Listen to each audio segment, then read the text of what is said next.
اليوم أيها الأصدقاء سوف نصنع دالة تدرج لنا قيمة خلية مجاورة للورقة.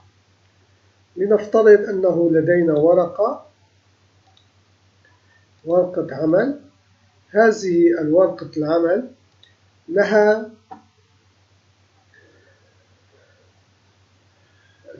ورقة أولى وورقة ثانية وورقة ثالثة متشابهة في البيانات. نحن إذا أردنا أن نعرف ماذا يوجد في الورقة التي قبل الورقة 3، قبل الورقة 3 يعني ناقص 1، أما هنا قبل الورقة 3 بس ناقص 2 يعني قبلها بورقتان. إنها دالة تقوم الاسم الأول sheet of set 1 برمجة بسيطة جدا، أما sheet of set 2 برمجة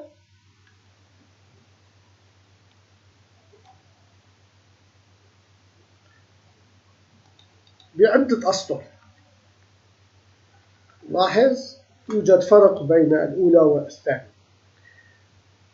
إذا فرزنا الأولى نلاحظ أن application voltail لكي تحديث الورقة، ونأخذ الوسيط الأول الذي هو الرقم ناقص 1 أو ناقص 2، والوسيط الثاني الذي هو موقع الخلية. فنلاحظ أن هذا المتغير أو اسم الدالة تقول أن الشيت الورقة، لا نعرف أي ورقة، تأخذ من application color percent index زائد offset. index زائد offset، فإذا الآن نحن يجب أن نعطي بدل الأوفست ناقص 1.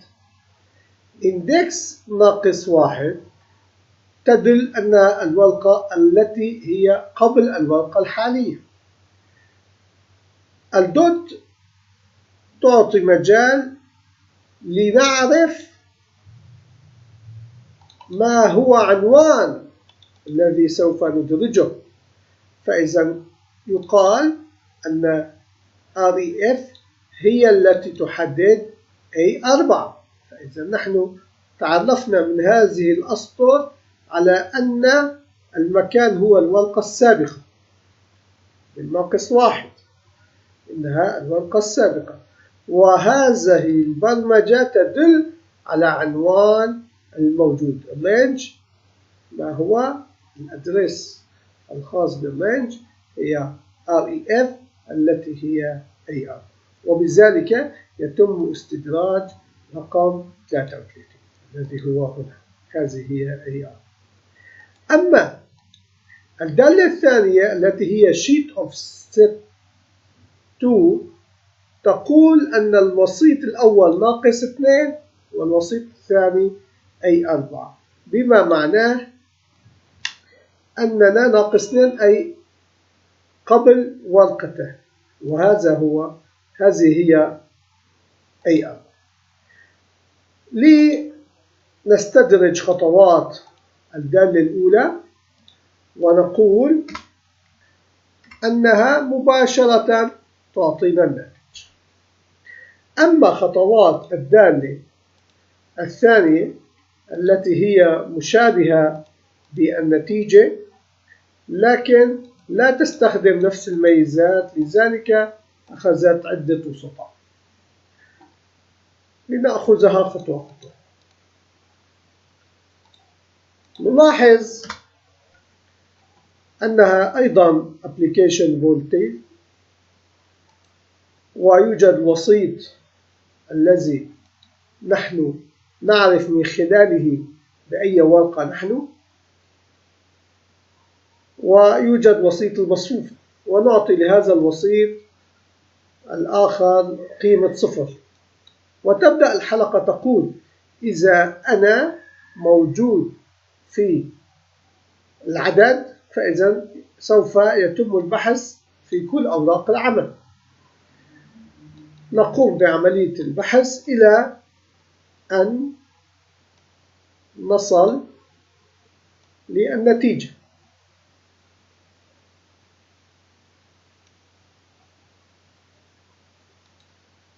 فإذا نتابع خطوة خطوة.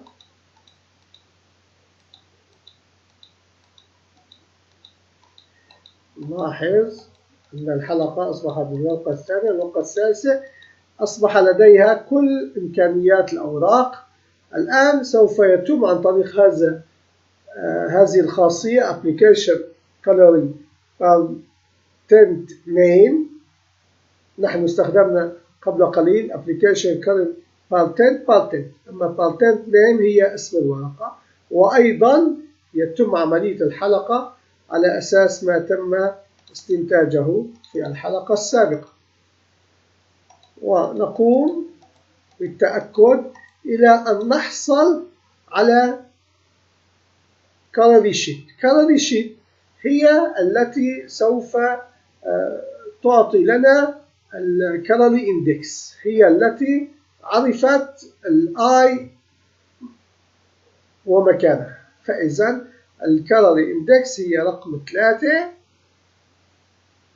وأوفست هي ناقص 2 والمكان الخلية هي أي 4.